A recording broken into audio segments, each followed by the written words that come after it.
Hi guys, welcome to my YouTube channel. So today we are going to dive into a book that's all about improving your social skills and also your relationships. So get ready for some valuable insights as we are going to discuss the book called How to Win Friends and Influence People by Dale Carnagie. Now, if you are new to this book, let me give you a quick overview.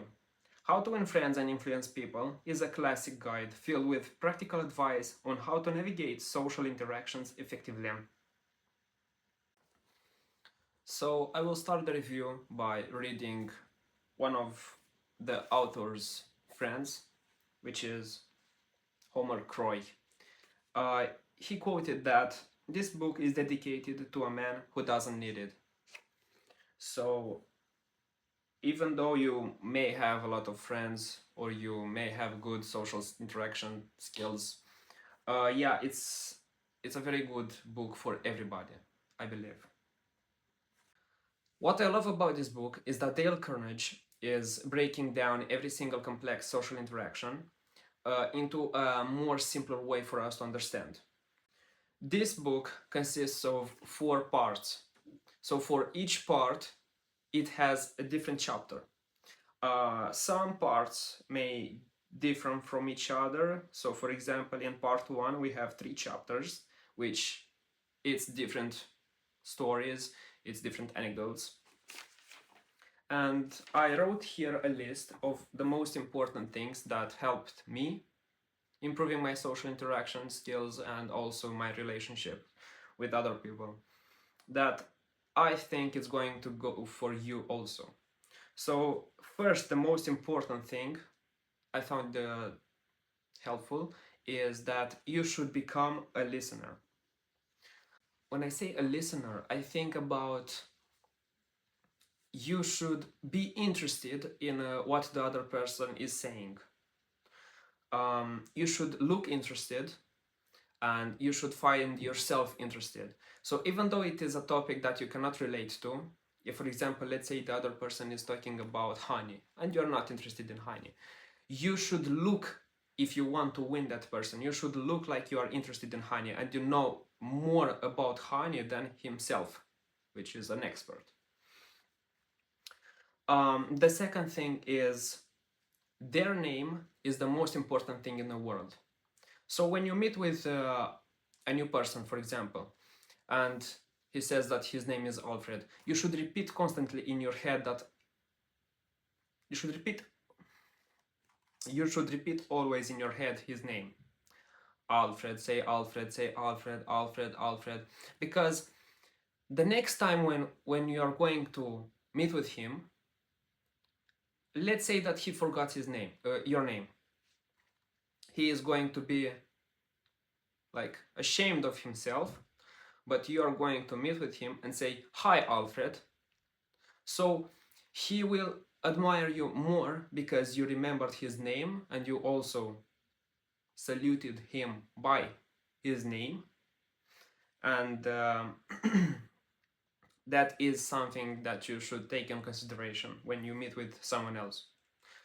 Third most important thing is think from their perspective.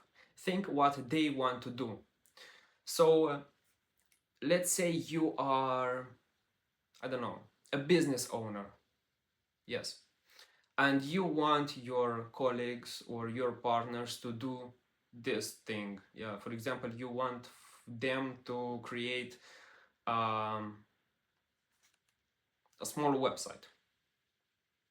Yeah, but that's what you want, not their interest in doing your website. So you should find what people want to do for you.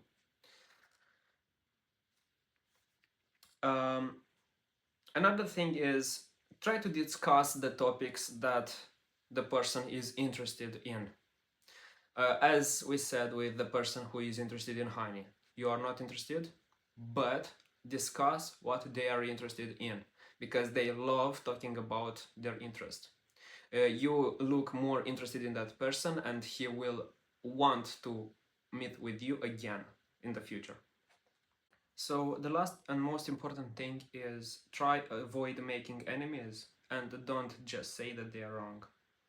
So in this book is very clear explained, and Dale Carnagie used a story which represents himself sitting at a table with a person whom Dale wanted to win that person's interest.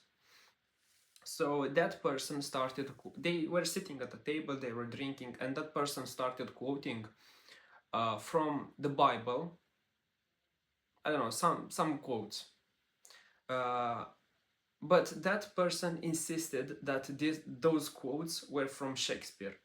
And Dale wanted to like confront him and say that no, you are wrong, those are not from Shakespeare, those are from the Bible. And one of his friends said to him, like, just sit down and relax. You are not going to win that person's interest if you are arguing with him that he is wrong. And I want to read something from this book related to that story. You can't win an argument. You can't, because if you lose, you lose. And if you win it, you lose it. Why? Well, suppose you triumph over the other man and shoot his argument full of holes and prove that he is wrong. Then what? You will feel fine. But what about him? You have made him feel inferior. You have hurt his pride. He will resent your triumph. And also here is a quote from Benjamin Franklin, how he used to say, if you argue and rankle and contradict, you may have achieved a victory sometimes, but it will be an empty victory because you will never get your opponent's good will. So one more thing that I want to add is, in this book there is one chapter which discusses about how good it is to make a compliment. It doesn't cost us anything and it makes the other person's day. And for me, if I make someone's day great, that means my day is also going to be great. For me, this book was a real eye-opener. It made me more aware of my communication skills, and I will recommend this book to everyone who wants to read it. And as I said, even though you don't think that you need this book, and you think that you're great and you have great communication skills, I would also recommend it, because this book is dedicated to a man who doesn't need it. I hope you found this overview helpful, and if you read this book, I'd be glad to hear your thoughts in the comment section down below. Don't forget to use hashtag #It'sTime101,